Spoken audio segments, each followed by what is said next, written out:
Bueno, entonces esta estructura, como ven aquí en este esquema, vean lo que hablaba hace ratito, ¿no? Todas las estructuras que atraviesan todo pues prácticamente el puente, ¿no? El tronco.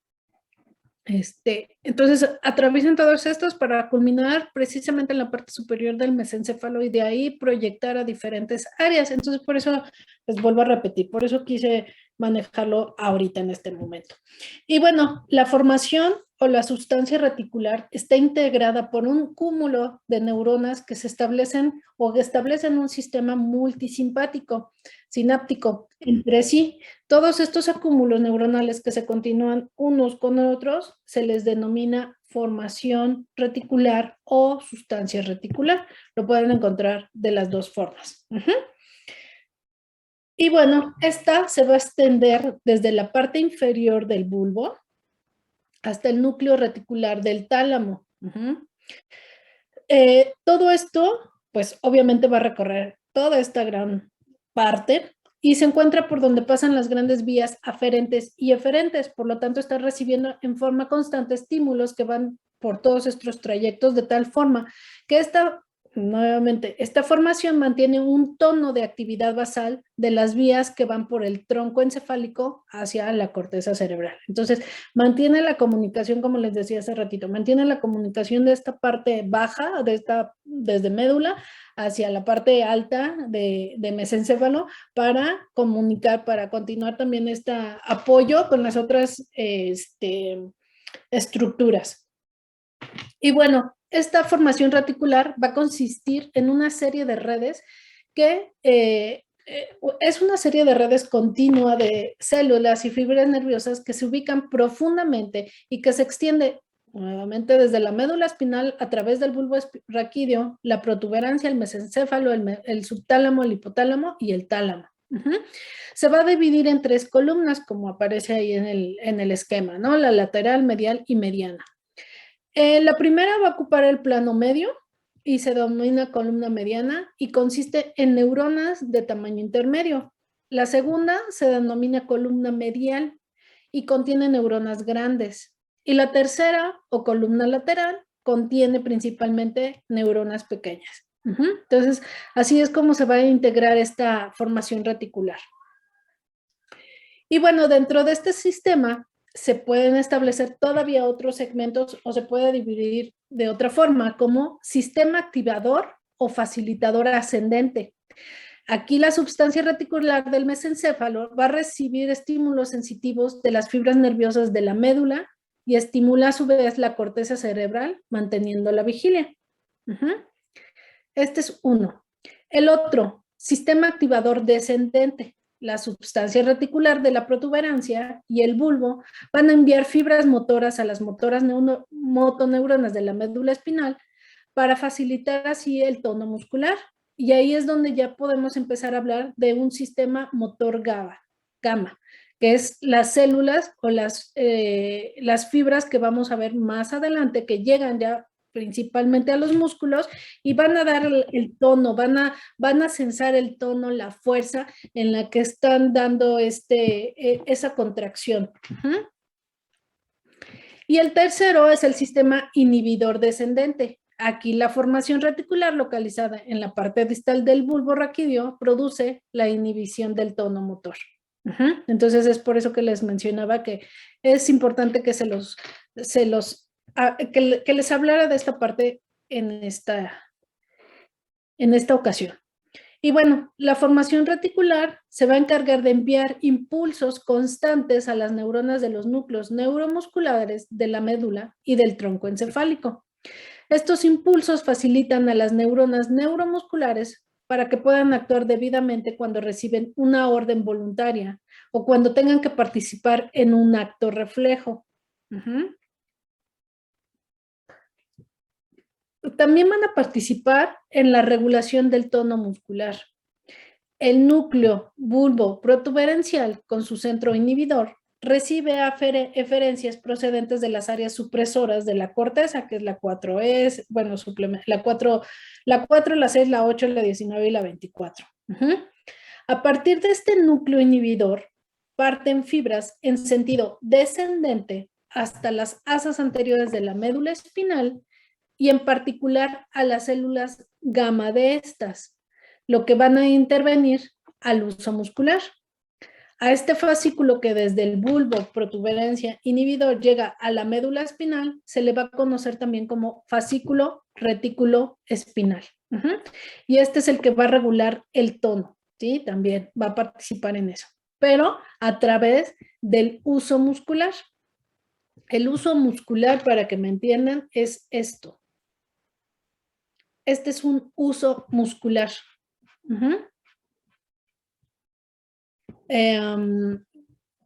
Vean, a ver cómo les enseño. Déjenme ver otra imagen.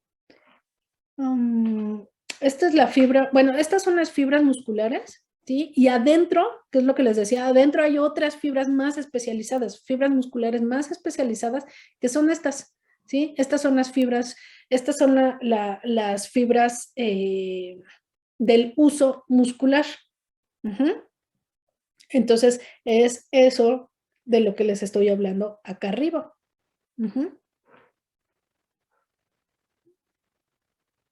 ¿Sí? De estas fibras gamma que llegan al uso muscular. Y bueno, van a recibir, les digo, el nombre de fascículo retículo espinal. Este fascículo durante su recorrido se acompaña de otros axones, formando el sistema reticular activador inhibidor descendente, cuya función es regular el tono muscular. Y seguimos hablando de lo mismo, ¿no? Del tono. Las fibras del sistema activador inhibidor descendente, al llegar a las células gamma, hacen sinapsis en ellas y de estas sinapsis parten fibras que siguen los nervios raquídeos, llegan a la musculatura y terminan en el uso muscular. El uso muscular ejerce una influencia motora que condiciona la alerta de la musculatura para que cuando llegue el impulso a la placa muscular, este se contraiga. Mantiene el músculo en un estado de semicontracción o tono muscular, lo que les decía hace rato. Nosotros ahorita estamos continuamente con músculos que están medio contraídos, porque si necesitamos movernos más rápido, si necesitamos hacer un movimiento inesperado, ellos están preparados y están preparados gracias a este sistema, ¿sí? También participa en esa parte. Por eso dice sistema activador inhibidor. Del buen equilibrio entre estas fibras activadoras e inhibidoras depende el buen tono muscular, de tal manera que según el predominio de una de ellas se producirá una hiper o una hipotonía, ¿sí? O sea, ¿qué quiere decir? Si estas fibras están alteradas, puedo tener espasticidad o estar, los pacientes que están han visto a los pacientes que tienen bueno, que tienen parálisis, pues, y que están así, que tienen sus manitas así, que no se pueden mover y que sus bracitos están así muy duros. Bueno, pues está alterado esa parte, está alterada esta parte, ¿no? O sea, no pueden ellos relajar sus músculos, ellos mantienen una hipertonía continua, ¿sí? Por eso ellos les cuesta mucho trabajo que se los puedan bajar y siempre están en esta posición, ¿no? Al contrario, la hipotonía, pues, hay pacientes que están flácidos, ¿no? Ustedes le levantan a la mano y pues se les cae, no pueden mantener ese tono. Entonces, está fallando este sistema también, ¿no? Entonces, pueden mantener o una hipertonía o una hipotonía respectivamente, dependiendo de lo que esté sucediendo. La presencia del tono muscular y su relación con la posición corporal espacial mantienen en activación a la formación reticular, lo que a su vez pues mantiene el cerebro en estado de vigilia, o sea, nos mantiene despiertos. Y bueno, esa es una parte en lo que se refiere a este sistema reticular activador. Ahora, para que se dé el movimiento, pues se produce cuando llega un impulso nervioso al músculo. Este se contrae y tira los huesos. Bueno, no que los tire, sino que los jala, pues. Al tirar de los huesos, se produce el desplazamiento de un miembro del cuerpo o de todo el cuerpo. el efector del movimiento al que realiza la tarea es el músculo, ¿sí? Y bueno, nosotros a grandes rasgos tenemos tres músculos, tres tipos de músculo. El músculo esquelético, que son los que mueven nuestro cuerpo y están unidos al esqueleto. El músculo liso, que son controlados por el sistema nervioso vegetativo o autónomo y están localizados pues en el aparato digestivo, en el útero, en los ojos, en todos los órganos que ustedes conocen, a excepción del corazón, porque ese es un músculo cardíaco, un músculo estriado especializado. Entonces, por eso también hacen esta separación o esta referencia, ¿no? Especial sobre el corazón. Y bueno, la mayoría de los músculos esqueléticos están unidos a los huesos por dos extremos. Estos músculos, a su vez, que nos generan o que nos permiten generar este movimiento, tienen dos tipos de movimiento o ejercen dos tipos de movimiento, la flexión y la extensión. Los movimientos flexores son aquellos que se producen cuando se contraen los músculos flexores y cuando eso sucede, flexionamos un miembro. Los movimientos extensores se producen cuando se contraen los músculos extensores, extendiéndose así un miembro. Estos últimos también tienen otro nombre que se llaman antigravitorios, pues gracias a ellos podemos estar erguidos. Entonces también así los vamos a conocer. Agonistas, antagonistas, flexores o ¿cómo se llama? Extensores, flexores o extensores, ¿sale? Entonces, o antigravitorios. Y bueno, el músculo esquelético está formado por tres tipos de elementos: las células, las fibras musculares que están envueltas por una membrana llamada sarcolema, el tejido conjuntivo y el tejido vascular. Todos esos son elementos que forman a este músculo esquelético. Y bueno, vamos a tener ahora que dentro de esas fibras, como les acabo de mencionar, dentro de esas fibras hay otras fibras más especializadas. Dentro de esas fibras musculares hay unas que son más especializadas. Estas las tenemos que cuidar, digámoslo así, y están envueltas en este tejido conectivo, ¿sí? Y bueno, esas se llaman fibras musculares extrafusales, ¿sí? Están aquí, déjenme. Bueno, estas son las intra y estas son las extrafusales, están acá afuera.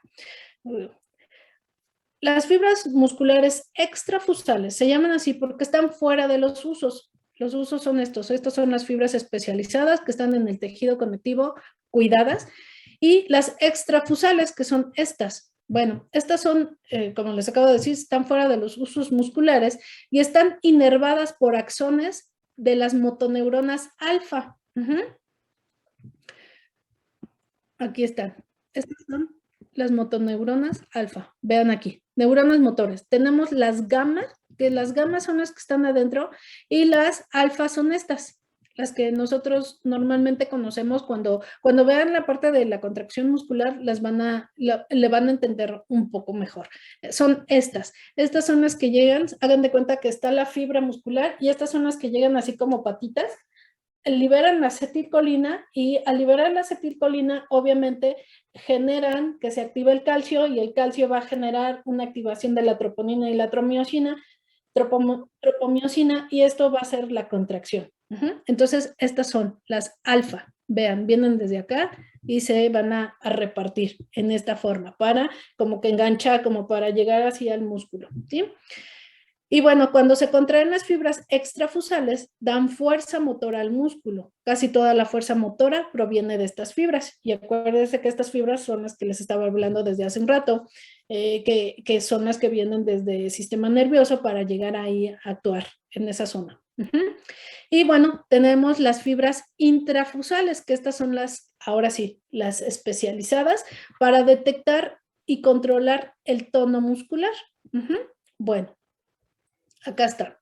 Fibras musculares intrafusales. Se hallan dentro del uso muscular. Todo esto es el uso muscular. Están inervadas por un axón sensorial y otro motor, que es el axón eferente de una motoneurona gamma. Aquí está la gamma. Y que hace que la fibra intrafusal se contraiga. Esta contracción aporta poca fuerza motora al músculo, pero tiene otra función más importante, y es que al contraerse la fibra intrafusal, modifica la sensibilidad del estiramiento de las terminaciones de la fibra aferente.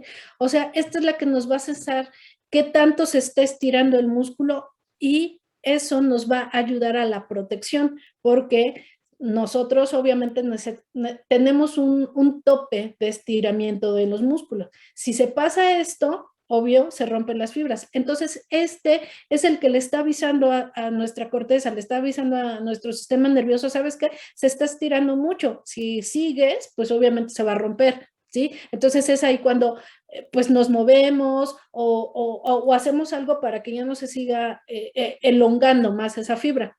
Entonces, eso es lo que hacen estas fibras intrafusales, una de esas funciones.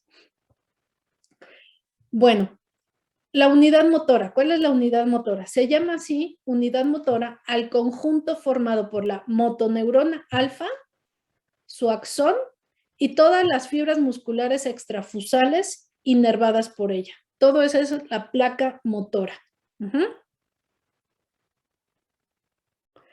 Bueno, ahora está aquí un poquito más grande. Las motoneuronas A. Las motoneuronas A, que es esta, las motoneuronas dan origen a unas fibras musculares, a unas fibras nerviosas motoras grandes de tipo alfa, que eran las que habíamos visto acá. Esta. Ya, o sea, se las puse así como más grande para que le entiendan. Entonces, esta es la que les enseñan en el otro. Entonces, son las alfa, con un promedio de 14 micras de diámetro. A lo largo de su trayecto se ramifican muchas veces después de que entren en el músculo e inervan las grandes fibras musculares esqueléticas. Entonces, esta es la motoneurona A. Y bueno, eso es lo que les decía, ¿no? Llega la fibra muscular, se queda ahí como adosada, como deditos, y bueno, cuando viene el potencial de acción, estas, lo que hacen aquí es el momento donde están las otras, la troponina y la troponina, la actina y la tromomiosina, para que se den la contracción. Aquí está. Esto es la línea Z, la línea amarilla, esto lo van a ver posteriormente. Y bueno, es así donde se lleva a cabo la contracción. Las motoneuronas gamma o Y también las pueden encontrar así, mucho más pequeñas que están situadas en las astas anteriores de la médula espinal, cuyo número es más o menos la mitad que las anteriores. Entonces vean dónde andan las. Aquí están la que les acabo de decir, la neurona motora alfa, que llega aquí y bueno, está en exterior, por decirles algo, está en las fibras musculares que podemos observar. Y las gamma están adentro en el uso muscular. Estas son las gamma y estas vienen de las asas, de las astas anteriores de la médula espinal. Vean. Y bueno, llegan aquí para meterse o infiltrarse ahí al uso muscular. Aprovecho esta para que vean que también vamos a tener una estructura que se llama órgano tendinoso de Golgi, que está prácticamente en el tendón, en los tendones musculares. Entonces ahí está el órgano tendinoso de Golgi. Bueno, también tengo otras fibras que son la fibra 1A y las fibras 1B, que van a llegar, la fibra 1B va a llegar al órgano tendinoso de Golgi y la fibra 1A que va a llegar al uso. Y bueno, estas también provienen de la asta anterior de la médula espinal y ahorita vamos a ver qué función tiene. Bueno, otra vez el dibujo, ¿no? Las fibras intrafusales se van a clasificar a su vez en fibras de bolsa nuclear y fibras de cadena nuclear, ¿sí? Estas son la de bolsa nuclear, vean, están más adentro, y estas son las de cadena nuclear. ¿En qué se van a diferenciar? En estas bolitas o en estos puntos, esa es la diferencia que van a tener una con otra. Es la la disposición en la que se encuentran esos núcleos, ¿sí? Y bueno, eso es en lo que se van a dividir estas fibras intrafusales. Y vamos a tener dos tipos de nervios sensoriales aferentes que inervan las fibras intrafusales, que son las que les acabo de decir. La 1A, que transmite la información sobre la velocidad del cambio de longitud del músculo, o sea, la contracción. Eso es lo que nos va a estar sensando o lo que le va a avisar al sistema nervioso que se está elongando mucho la fibra.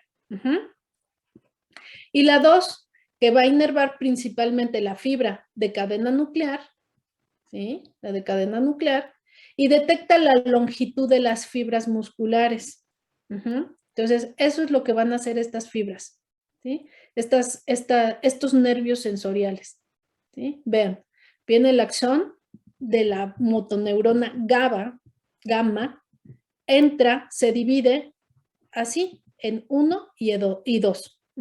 Uno se va a checar ese cambio de la contracción y el otro se va a ir a posar en la de cadena nuclear para que estos detecten también la longitud de las fibras musculares. Entonces, así es como se van a repartir estas fibras nerviosas y las fibras musculares especializadas. Y todo esto es el uso muscular, nuevamente. ¿Estas cuáles son? ¿Las alfa? Sí. Bueno, entonces así es como están dispuestas estas fibras y estos elementos de sensar, para sensar. Ahora, vamos a entrar a la parte de los movimientos reflejos.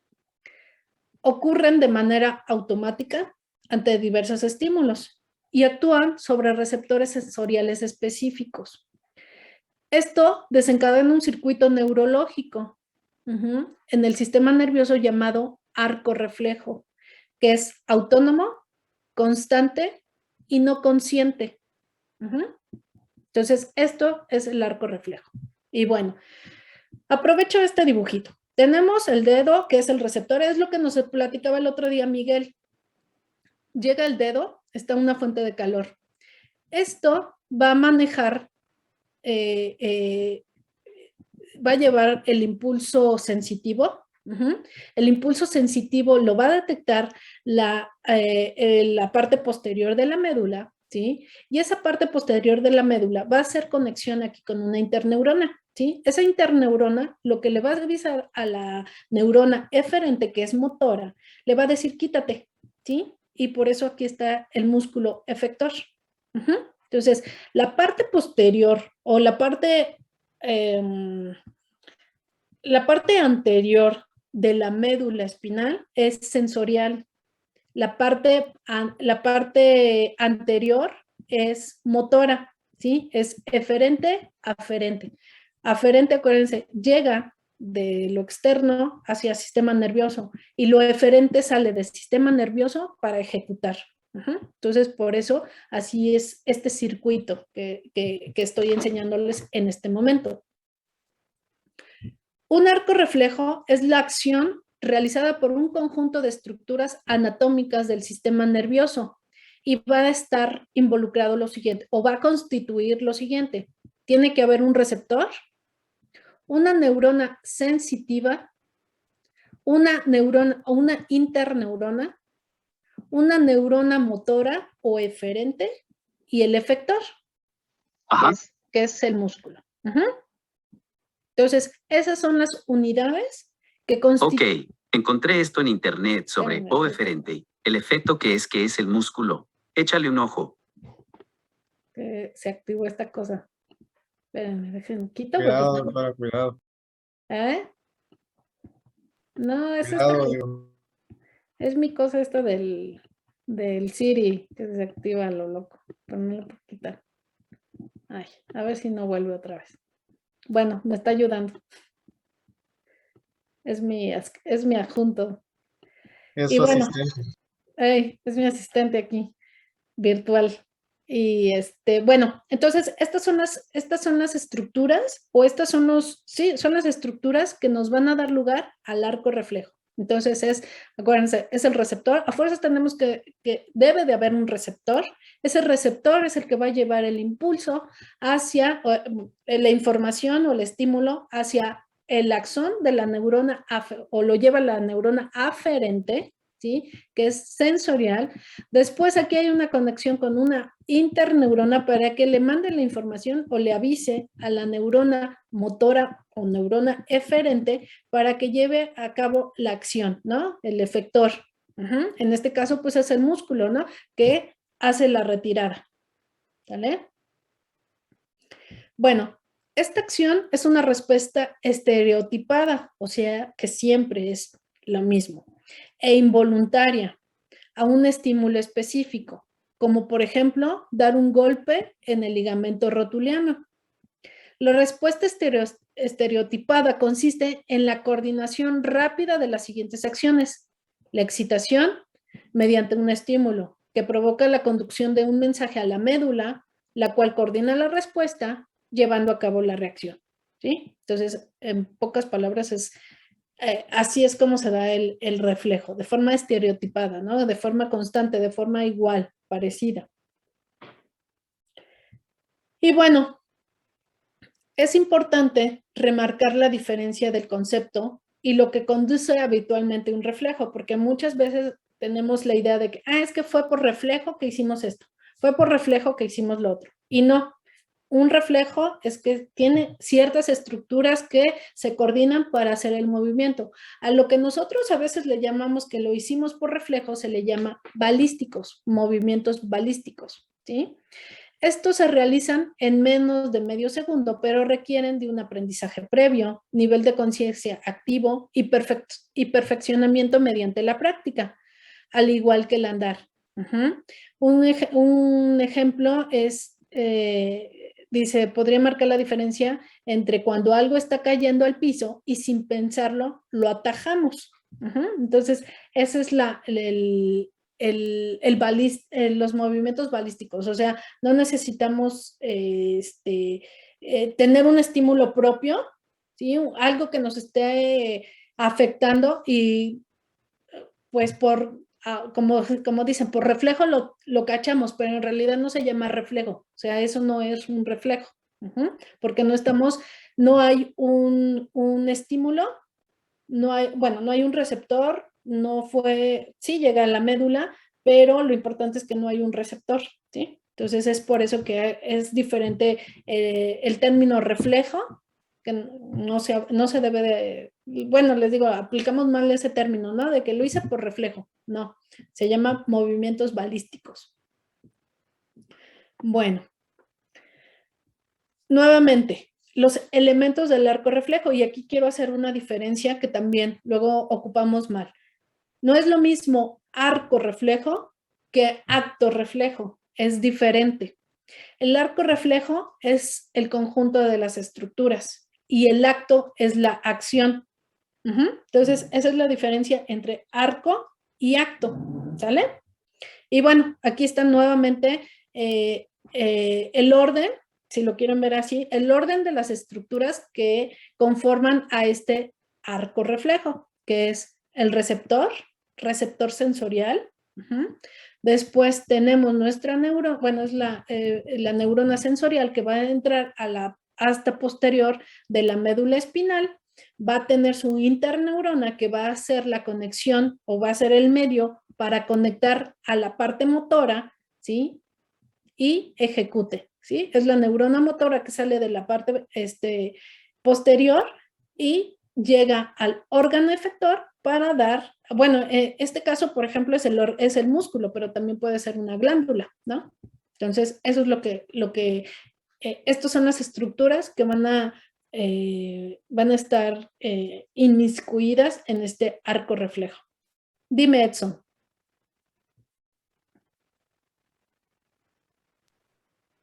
No, nada más para comentar, doctora, de que, por ejemplo, estaba ahorita asimilando sobre la hipotonía y la hipertonía, de que se puede dar en un fisiculturista, que ocurre la ruptura del músculo, ¿no? Ujú. Ellos por eso, ahí es un claro ejemplo de que ellos usan mucho esta parte del uso muscular. Ellos están censando esta parte del levantamiento, qué tanto lo pueden levantar, qué tanto lo tienen que bajar. Entonces, eso están usando esa estructura, el uso. Obviamente también el aparato de Golgi para estar checando esa hipertonicidad o esa hipotonicidad que necesitan para estar haciendo esas elevaciones, por decir en el brazo, ¿no? Ahorita que lo estoy haciendo. Entonces, ellos lo ocupan más, ¿no? Y bueno, vamos a tener que estos reflejos se van a dividir. Dependiendo del, bueno, hay muchas clasificaciones. Les puse esta, que es en base al tipo de procesamiento que llevan a cabo. Por ejemplo, el primero, nivel de procesamiento neuronal. ¿En dónde se está procesando? Podemos tener el medular y podemos tener el craneal. Los ejemplos del medular es el reflejo de estiramiento del uso muscular. A nivel craneal, a nivel más central, es el reflejo pupilar. Entonces, a eso se refiere, del nivel del procesamiento. Una cosa es acá, digamos, más cerca del sistema nervioso, más cerca del cerebro, y el otro que es medular, que es a nivel de médula espinal. Entonces, ahí es una diferencia, ¿no? Por eso es, uno se considera medular y el otro se considera craneal. Efector de control de la división eferente. Puede ser somático o puede ser autónomo. Un reflejo somático es el reflejo de estiramiento del uso muscular. Un autónomo es el reflejo barorreceptor para controlar la presión arterial. Entonces, ese es otra clasificación y depende de dónde venga la señalización o la parte efectora. El tipo de desarrollo o el patrón de desarrollo. Innato o condicionado. Innato, reflejo de estiramiento de uso muscular. Es con lo que nacemos, ¿sí? A eso se refiere innato. O que sí, o sea, nacemos con ellos. Y el condicionado es el reflejo de salivación. El ejemplo clásico es un reflejo condicionado. Es el reflejo de salivación de los perros en el experimento de Pavlov. No sé si lo han checado, ¿no? Lo checaron alguna vez, ¿no? De que a este perrito lo tienen, si suena la campanita, él ya sabe que es la hora del alimento. Entonces es un estímulo, es un reflejo condicionado. Él sabe que con la campanita ahí va a estar la comida. Lo asocia, ¿sí? Lo condicionan. Por el número de sinapsis, lo vamos a tener también como monosináptico o polisináptico, ¿sí? También así los vamos a clasificar.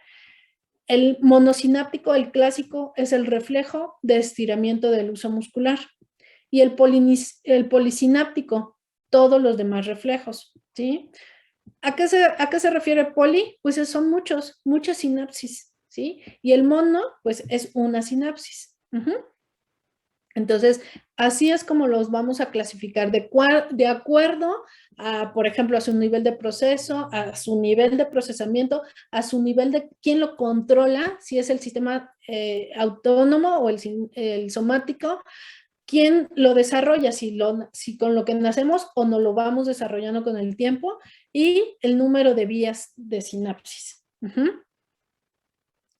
Aquí tengo otra forma de clasificarlos para, pues es que les digo, es muy amplio esto. Según el origen, los podemos tener nuevamente, como les acabo de decir, innatos o condicionados. Cuando los reflejos nacen con el individuo, son propios de la especie y no se pierden. Por ejemplo, el parpadeo, la secreción lagrimal. Los condicionados o adquiridos, cuando se logran a través del aprendizaje. Por ejemplo, tocar la guitarra, manejar, caminar, andar en bicicleta. Según el lugar donde se ubique el receptor, podemos tener exteroceptivos, propioceptivos o intraceptivos. Los exteroceptivos hace referencia a que están en el exterior. Los receptores están ubicados en la parte periférica del organismo, como la piel, la lengua, los ojos. Son reflejos de protección y pueden ser inhibidos por la voluntad. Por ejemplo, los reflejos cutáneos como el plantar.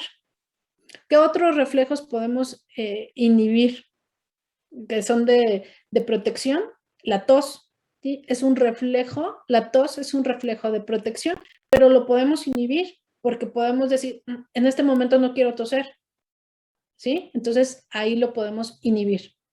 Los propioceptivos, los receptores y efectores están ubicados en el mismo órgano. Son reflejos de la vida de relación e intervienen en la marcha y la conservación del equilibrio. Por ejemplo, el reflejo rotuliano. Y los intraceptivos, los receptores están ubicados en las vísceras, por eso se llaman visceroceptivos. Por ejemplo, las paredes del tubo digestivo, los vasos sanguíneos, la vejiga. Son receptores que captan las variaciones del medio interno, asegurando la función normal de estas, ¿sí? Por lo cual estos reflejos se relacionan con la vida vegetativa. Por ejemplo, el que nosotros comamos algo y que nos genere que se activan las vías de es algo que consumimos y que no nos cae bien, entonces empezamos a, estos visceroceptores se activan y empiezan a modular ese movimiento intestinal. Nosotros no lo hacemos voluntariamente, no decimos, ay, que quiero tener diarrea, no, o quiero conservarlo, tengo estreñimiento, no, esto es involuntario. Según la ubicación de las neuronas motoras, podemos tenerlos medulares o a nivel encefálico. Medulares son los reflejos de la vida vegetativa, como el cilio espinal, el reflejo plantar, el aquileo, el rotuliano, el orgásmico y el pupilar, ¿sí? Entonces, nosotros nos ponemos la lucecita y es un reflejo que nosotros no lo estamos haciendo voluntario, es involuntario, ¿no? Y se contrae la pupila. El reflejo rotuliano, lo mismo, ¿no? El cuerpo siente una sobreexcitación, entonces lo que hace es hacer la contracción y la relajación al mismo tiempo. Y los encefálicos, la sudoración, la situación vasomotora y la salivación. Esos son los encefálicos. Y bueno, así también es otra forma de clasificar a los reflejos, ¿sí? Bueno. También, bueno, esto ya también les había dicho, ¿no? Se pueden clasificar en monosinápticos o simples, que son aquellos donde la neurona sensitiva hace sinapsis directamente con la neurona motora, o sea, nada más hay una conexión. Y los polisinápticos o multisinápticos o compuestos son aquellos donde las neuronas sensitivas sinaptan primero con una neurona de asociación y esta neurona de asociación a su vez conecta con otra neurona motora, o sea, hay más conexiones, por eso es polisináptico o multisináptico. Y bueno, dentro del reflejo monosináptico clásico está este. Este tipo de reflejo, el estímulo, por ejemplo, el golpe del tendón de la rodilla, o sea, por eso les decía, este es el clásico, el rotuliano, excita los receptores que hay a nivel de la rótula y origina un impulso nervioso sensitivo que va por una neurona sensitiva a un ganglio espinal. Entra por la raíz posterior del nervio espinal correspondiente, entra por la médula espinal y va directamente al asta anterior de la sustancia gris, donde hace sinapsis con la neurona motora. Tengo aquí mi estímulo, que es el golpe. ¿Quién detecta eso? Vean, el uso muscular. Por eso les decía que esas son más especializadas, ¿sí? Ellos van a detectar estos cambios, sobre todo estos cambios en contracción o elongación de las fibras. Entonces, estas sacan su fibra aferente o su neurona aferente, va a llegar a los ganglios, ahí dice los ganglios es el conjunto de donde están el cuerpo de la neurona, son los ganglios. Entonces llega ahí y va a hacer lo siguiente, entra en la parte anterior del asta, digo, en la asta posterior de la médula espinal, entra en la asta posterior y vean aquí lo que hace. Una parte se va hacia el encéfalo y otra se va a ir a las interneuronas. Y aquí en las interneuronas va a conectar con otras neuronas motoras. Estas son las neuronas motoras. ¿Sí? Entonces, ¿qué es lo que va a hacer? Una de estas conexiones se va a ir, vean, a los músculos isquiotibiales. ¿Qué es lo que van a hacer esto? Van a relajar. Mientras la otra se va a ir a los cuádriceps. ¿Y qué es lo que va a hacer? Va a contraer. Si no hubiera contracción y relajación, no se da el impulso, no se da el movimiento. Entonces, esto es un reflejo, ¿sale? Y mientras, bueno, ya el otro ya se fue acá a encéfalo para que nosotros estemos enterados de que nos dieron un golpe, estemos enterados clasifiquemos o lo pongamos en una escala de dolor, ¿no? ¿Qué tanto nos dolió o qué tanto fue placentero? Para eso sirve esta conexión, ¿sí? Para eso sirve esta conexión hacia el encéfalo, ¿sí? Pero mientras, en lo que sube, esto ya se dio. Y bueno, a partir de ahí se origina como un impulso nervioso motor que sale por su axón, por la raíz anterior y va hasta el músculo o grupo de músculos determinando donde tiene lugar la unión neuromuscular y el músculo se contrae. Bueno, esto ya es la terminación de lo que ya les había explicado, ¿sí? Entonces, es así como se da el circuito o el arco reflejo.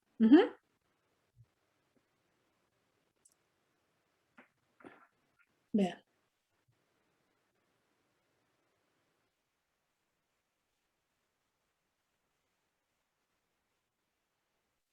Para que ustedes exploren un reflejo, tienen que poner al paciente en una posición cómoda, en una posición en la que no haya esfuerzo, en la que no tenga la necesidad para mantener, por ejemplo, para mantener esa posición, tiene que estar contraído el músculo, ¿no? Para que tenga esa posición y no. Entonces, es por eso que se les pide que estén en un lugar cómodo, para que estén relajados, ¿sí? Al estar relajados, al no estar haciendo fuerza, se da más fácilmente este reflejo. Entonces, así es como se explora.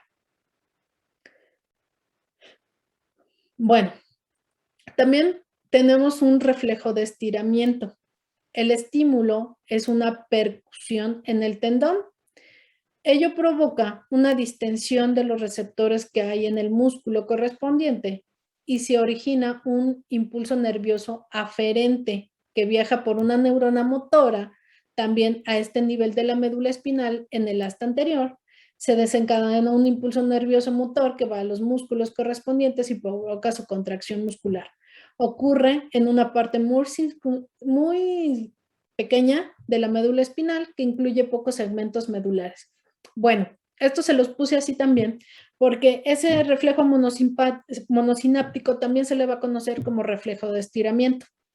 Y es el mismo, es el rotuliano. ¿Sí? Entonces también, porque en los libros viene así, reflejo monosináptico, rotuliano, o en otros libros viene reflejo de estiramiento, y es por esto, por el estiramiento que se da aquí. Entonces también lo van a encontrar así, y por eso se los volví a explicar, por eso se los volví a poner ahí para que vean que es lo mismo. Bueno, ahora tenemos otro reflejo como un poquito más, más coordinado, más, ¿cómo les puedo decir? Más coordinado, pues. Cuando una parte del cuerpo está sujeta a un estímulo doloroso, automáticamente se retira el cuerpo, ¿no? De ese estímulo que le está generando el reflejo. A este reflejo se le llama reflejo de retracción, ¿sí? El que ponemos el clásico, ¿no? Ponemos está la vela y eso es un reflejo de retracción, pero ¿qué tal si es en otro lugar? A eso hace referencia este dibujo. Cuando un estímulo doloroso desencadena el reflejo de retracción, otro reflejo, el reflejo extensor cruzado, comienza simultáneamente, ¿sí? Bueno, por eso les dije, este es un poquito más, más sofisticado o más elaborado. ¿Qué es lo que pasa? Bueno, tengo el estímulo, estoy pisando X cosa, estimula mi receptor, mi fibra sensitiva, ¿no? Se va mi neurona aferente, mi neurona sensitiva, ¿sí? Detectó esta piedra o detectó algo, una aguja, detectó algo. Entonces ya llega a la asta posterior. Aquí en el asta posterior, vean, va a tener muchas conexiones. También se le va a llamar polisináptico a este. Tiene muchas conexiones. Va a conectar con muchas interneuronas. Entonces vamos a ver la primera, ¿no? Aquí, esta conexión.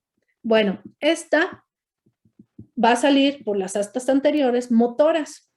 Va a llegar o va a salir por las neuronas eferentes y van a llegar a los grupos musculares. Vean, llega a este grupo muscular.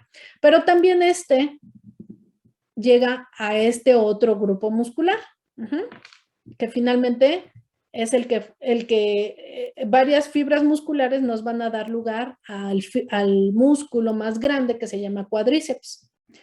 Bueno, entonces, ¿esto qué hicieron? Bueno, y llegaron, inervaron a este. ¿Qué es lo que hace? Se contrae para que eleve la pierna y lo quitemos del estímulo.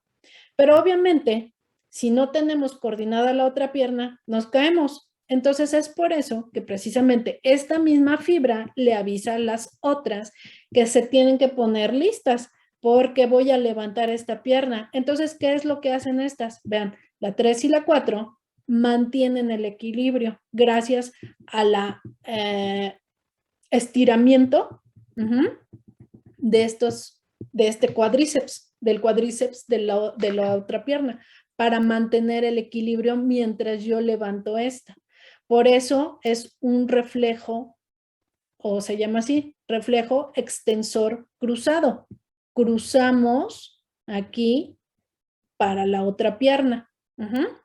Comienzan simultáneo. Si no comenzaran simultáneo, pues se caería esta persona, pues, ¿no? Aquí. Entonces, a esto este es el multisináptico o el complejo, o más bueno, no evolucionado, no, el complejo, nos vamos a quedar así como complejo, ¿sale? Entonces, así se da este reflejo. Ah, bueno, aquí una parte que se va al tálamo, ¿no? Ay. Aquí, vean. Y esta, que era la quinta que me faltó, se fue al tálamo, para que también estimule la corteza y también haga, si hay necesidad de hacer otros movimientos, ya esté consciente y los haga. Y bueno, también aquí vamos a tener otra forma de llamarlo al reflejo.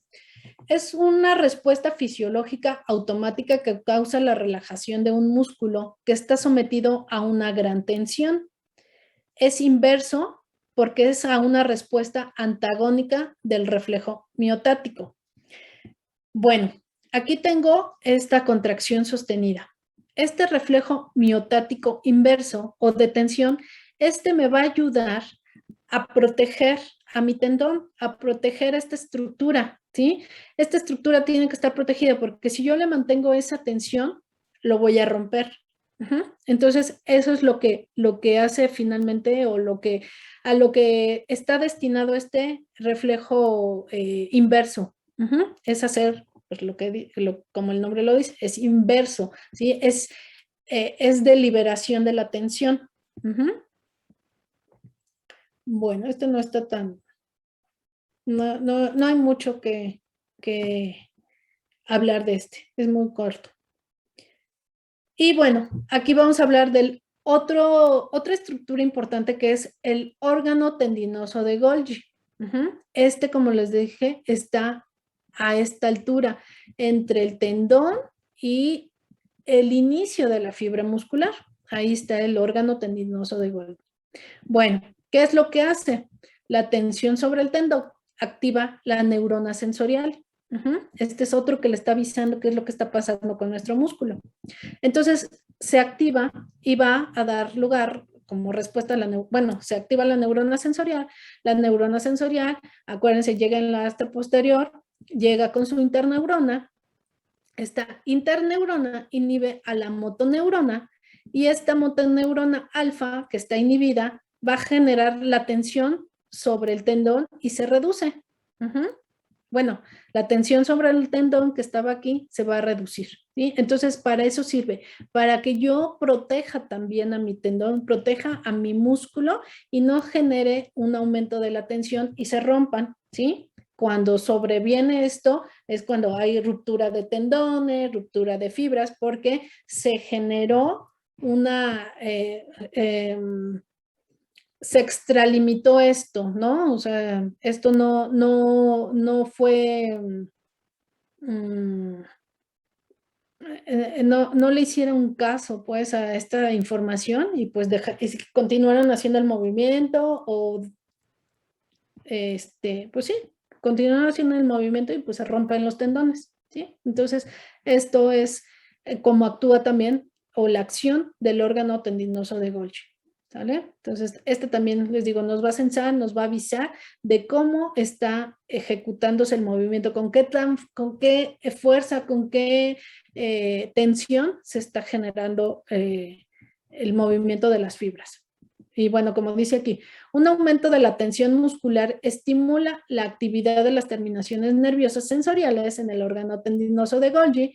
Estas aferencias sensoriales estimulan a una interneurona que a su vez inhibe la actividad de la neurona motora que inerva ese músculo y por ende este es un reflejo disináptico, o sea, lo contrario, ¿no? O sea, de protección.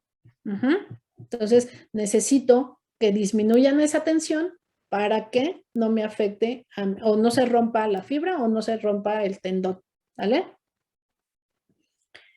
Bueno, ahora podríamos intentar anular el reflejo y seguir sujetando con la mano algo caliente, a pesar de que se sienta el dolor, ¿no? En este proceso, el encéfalo activa interneuronas inhibidoras a la médula espinal que suprimen la actividad de las neuronas que controlan el reflejo de retracción. Entonces aquí ya lo volvimos voluntario, o sea, ya nos gustó estarnos quemando, ¿no? O sea, ya podemos, sí, sí aguanto, sí aguanto, sí aguanto. Yo estoy inhibiendo ya, gracias a la corteza, ya estoy inhibiendo a este circuito. Y bueno, bueno. Otra vez, ¿cómo exploran los reflejos miotácticos? Esto se los puse aquí porque ahora sí creo que ya podemos hacer la práctica de reflejo. Entonces, la exploración del reflejo miotáctico es muy sencilla. Se debe, como les había dicho, se debe de colocar al paciente en una posición cómoda, donde la extremidad quede en semiflexión, sin contracción voluntaria, o sea, que no esté no esté forzando la posición. Por eso dice sin contracción voluntaria de los grupos musculares. Vean, por ejemplo, aquí que están haciendo el tricipital, el médico le está sosteniendo el brazo, ¿sí? Porque si ella lo hiciera, si yo, por ejemplo, me dicen, es que te voy a explorar el reflejo tricipital, entonces yo estoy manteniendo mi brazo, yo estoy haciendo la fuerza, yo estoy haciendo la contracción y la relajación de los músculos, entonces eso no va a valer porque no está en una posición cómoda, no está en una posición en la cual pueda ser objetiva la exploración. Entonces, debo de tener absoluta relajación, debo de tener, debo de perder esa tonicidad para que me lo puedan explorar. Bueno, una vez que ya están en esta situación, que ya colocaron a su paciente cómodamente, Bueno, se percute con un martillo de goma para reflejos y así es como se va a explorar. Vean. La percusión debe ser lo suficientemente fuerte como para estirar el tendón, pero sin generar dolor, ¿sí? O sea, le van a pegar, o sea, incluso ustedes, a veces no es necesario, lo pueden empezar ustedes a hacer con su rodilla. Pónganse en un lugar así como que hasta la orillita de la silla, suban su pierna, la que vayan a explorar, la derecha o la izquierda, la dejan caer, la relajan y ustedes con esta parte de su mano pueden, empiecen a tocarse, empiecen a explorar, sientan que viene la rótula, al final, hagan de cuenta que la rótula es un triangulito. En el vértice, ahí abajo está el tendón, entonces ahí tóquenlo y ahí lo estimulan. Ustedes le pueden pegar. Entonces vayan ustedes haciendo esta parte, vayan estimulándose, váyanse pegando o pídanle a alguien de su familia, porque creo que eso es lo que viene en la exploración, que vayan checando ese reflejo. Entonces, no, es el rotuliano y el tricipital, creo que es el que viene ahí a ver, en la práctica.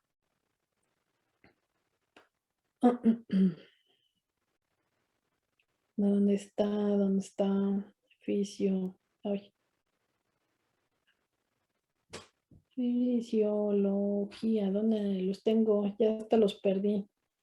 Aquí está. Para que si quieren lo vemos ahorita. Bueno, no. Lo vemos el jueves para que lo empiecen a hacer.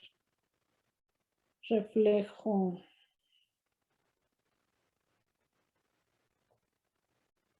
Dice que tienen el palpebral, bueno, ese está fácil. El fotomotor también está fácil. Yo pensé que venían más. Ya me lo cambiaron.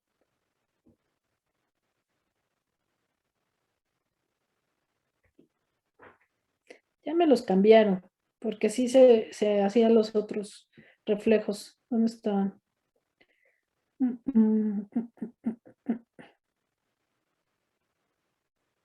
Bueno, como no viene aquí en su práctica, ustedes van a hacer el tricipital, me van a explorar y me van a explorar el rotuliano, que es el más fácil para ustedes ahorita en este momento, porque los demás pues no. Es el tricipital, el rotuliano y los que vienen ahí en la práctica. Sí, sí, porque es el fotomotor y el palpebral. Y estos dos que les acabo de decir, me los van a explorar. Lo van a poner en su práctica. Repetirme si es que se me trabó mucho. Sí, que en su práctica, en su manual, nada más viene el fotomotor y es que ya lo quité, el palpebral y el fotomotor. Entonces yo quiero que aparte me pongan la exploración del tricipital y por eso les puse aquí la imagen para que vean cómo se explora. Y el rotuliano, que es el video que les puse.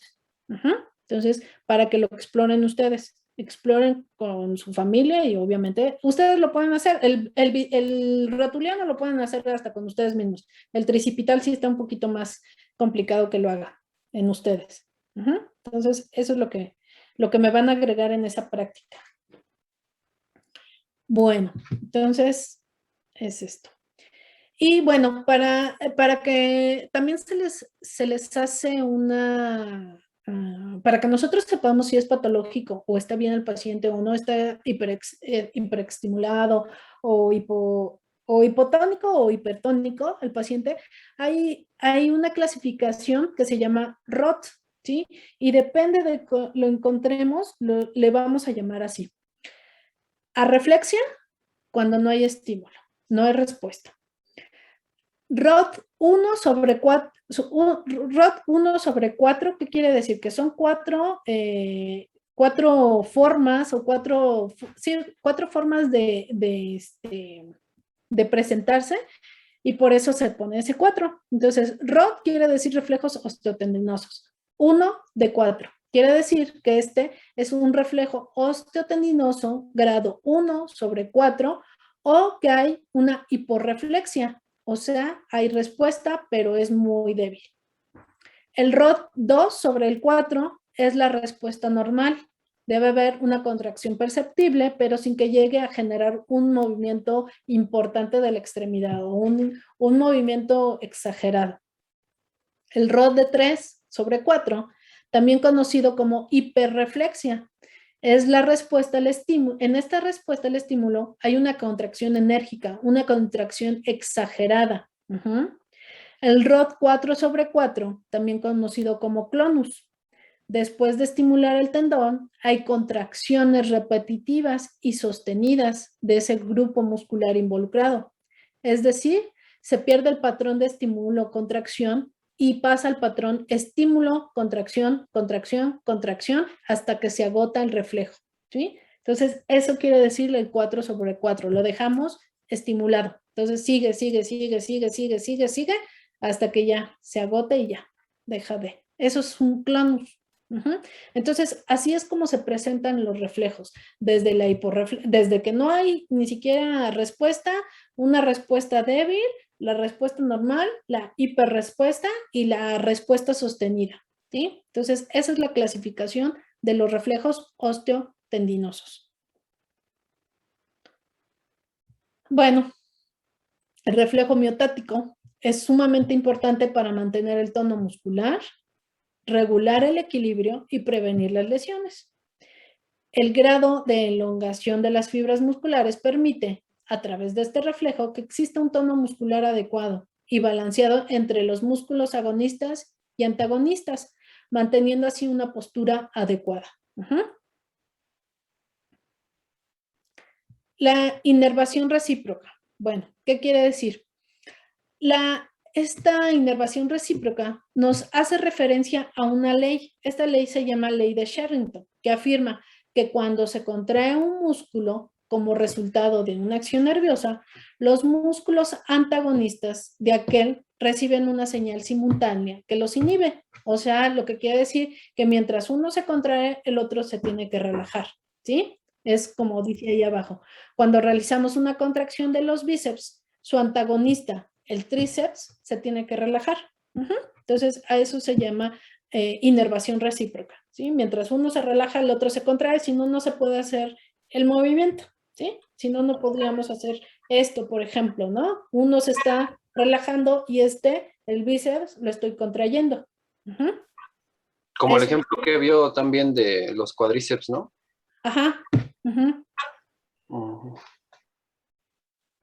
Bueno, entonces, y bueno, Sherring señaló la importancia de la inhibición recíproca para la regulación del tono muscular, en el mantenimiento del equilibrio y en la realización de los movimientos normales. Y nuevamente les pongo el ejemplo, lo que estamos haciendo nosotros ahorita, mantener el equilibrio, mantener esta postura, gracias a que mientras unos están relajados, otros están contraídos. Es decir, las leyes de Sherrington son las que rigen la actividad mecánica durante la contracción muscular y son las siguientes. Ya por último, ya para que no. La primera ley, un músculo cuando recibe un estiramiento máximo sufrirá como arco reflejo una aproximación intensa de sus bordes, ocasionando una contracción máxima, lo que quiere decir que a un estiramiento extremo el músculo se contraiga con mayor potencia que en condiciones de trabajo normal. La segunda ley dice, cuando un músculo agonista de movimiento que se está ejecutando se contrae por inervación inversa y sucesiva, el músculo antagonista se relajará al máximo, pero quedará preparado este antagonista para efectuar una contracción más efectiva, ¿sí? Entonces, si yo estoy súper estirando mi músculo, lo que voy a generar es una contracción más fuerte.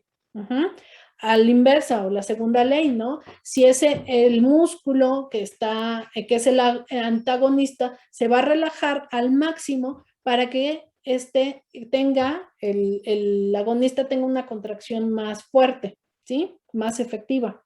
Entonces, a eso se refieren las leyes de Sherrington. Finalmente para fines prácticos es mientras uno se contrae, el otro se tiene que relajar. Es esto. Vean. Ay.